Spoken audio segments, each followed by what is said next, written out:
कोहली का विकेट हो या शेयर मार्केट, फटाक 30 सेकंड में खबर। डाउनलोड कीजिए तक ऐप। कौन जीतेगा यूपी, इस सवाल के साथ उत्तर प्रदेश में चुनाव की शुरुआत हो गई है। 3 चरण के चुनाव हो गए और सबकी निगाह चौथे चरण की ओर है।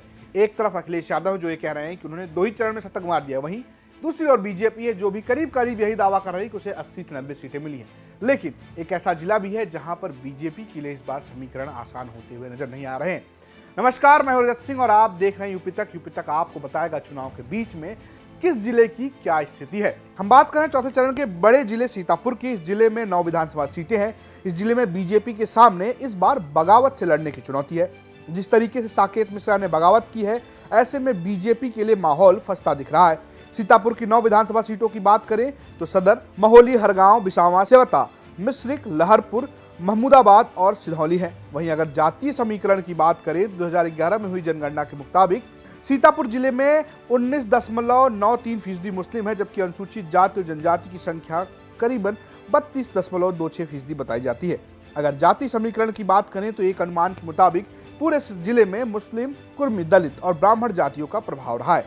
भैया, जो आंकड़े हैं ना, वो जो कहते हैं, उसके अलावा जरूरी ये है कि जाना जाए कि जमीन पर क्या चल रहा है। ऐसे में हमारे सहयोगी अरविंद मोहन मिश्रा ने बात की नीरज श्रीवास्तव से, जो स्थानीय पत्रकार है।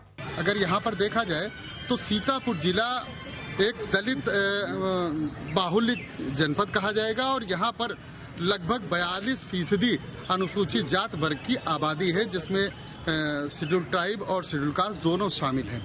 इसके अलावा सेकंड पोजीशन अगर हम देखते हैं तो यहाँ ओबीसी का एक बहुत बड़ा वोट बैंक है और उसके बाद जो अगड़ी जातियां हैं उनका उसके बाद अल्पसंख्यक और उसके बाद अगड़ी जातियों की स्थिति आती है। कुल मिलाकर के अगर यहाँ पर देखा जाए तो एक कुर्मी बाहुल्य क्षेत्र भी कहा जाता है।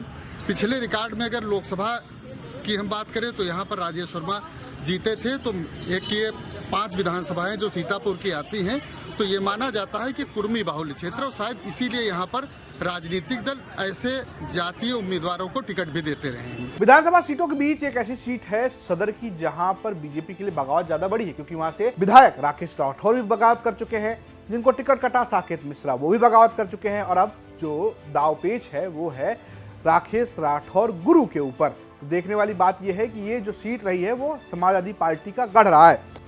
अगर हम सभी विधानसभा सीटों की बात करें तो सदर में 2007 में समाजवादी पार्टी जीतती है, 2012 में समाजवादी पार्टी जीतती है, लेकिन 2017 में बीजेपी जीत जाती है। मोहाली में 2012 में समाजवादी पार्टी जीतती है, लेकिन 2017 में बीजेपी के खाते में चली जाती है। वहीं हरगांव की बात करें 2007 में बीएसपी के खाते में थी, 2012 में बीएसपी के खाते में थी, लेकिन 2017 में बीजेपी इस गढ़ को अपने नाम कर लेती है। बिश्वा की बात करें तो ये 2007 में बीएसपी में थी, 2012 में एसपी के पास चली गई और 2017 में बीजेपी ने इस पर अपना झंडा गाड़ा। वहीं सेवता सीट की बात करें 2012 में एसपी के पास थी, लेकिन 2017 में बीजेपी के पास चली गई। मिश्रिक की बात करें तो 2007 और 2012 में ये एसपी के खाते में थी, 2017 में बीजेपी ने ये गढ़ भी जीत लिया। लहरपुर की बात करें तो ये बीएसपी का गढ़ रहा है, 2007-2012 में बीएसपी जीती यहाँ से, लेकिन 2017 में बीजेपी ने इस गढ़ को भी जीत लिया। महमूदाबाद की बात करें तो ये एसपी का गढ़ रहा है। सिधौली की बात करें 2007 में बीएसपी, 2012 में एसपी और 2017 में बीएसपी ने जीत हासिल की। दरअसल इलाके के एक और सीनियर जर्नलिस्ट है पंकज गौड़। उनका मानना है कि भाई साहब, इस बार जिले में बीजेपी के लिए राह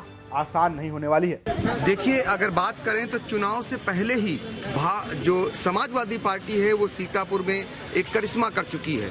2 जो विधायक थे, एक भारतीय जनता पार्टी के जो विधायक थे सदर से राकेश राठौर, और जो सिधौली से विधायक थे डॉक्टर हरगोविंद भार्गव, उनको पार्टी में शामिल कर चुकी है, जिनमें एक को टिकट दे चुकी है। तो जो समाजवादी पार्टी का एक विधायक था, अब 3 विधायक समाजवादी पार्टी के पास हो चुके हैं। अगर आंकड़ों को देखें और इतिहास को समझे तो ये लगता है कि बीजेपी और समाजवादी पार्टी के बीच कांटे की टक्कर होने वाली है। कुछ सीटों पर बसपा भी टक्कर दे सकती है। वहीं एक्सपर्ट की माने और स्थानीय पत्रकारों की सुनो तो लगता है कि इस बार बीजेपी के लिए पिछला इतिहास दोहराना काफी मुश्किल हो जाएगा, यानी वो 7 सीटें जीत पाएगी, इस पर सवालिया निशान है। तो जैसा हमने आपको पहले बताया कि सीतापुर की 9 विधानसभा सीटों पर चौथे फेज यानी 23 फरवरी को वोटिंग होगी और नतीजे 10 मार्च को ही आने हैं।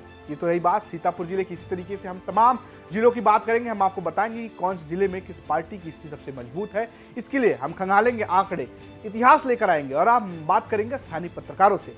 कौन जीत रहा है यूपी, अगर ये आप जानना चाहते हैं तो देखते रहिए यूपी तक। नमस्कार।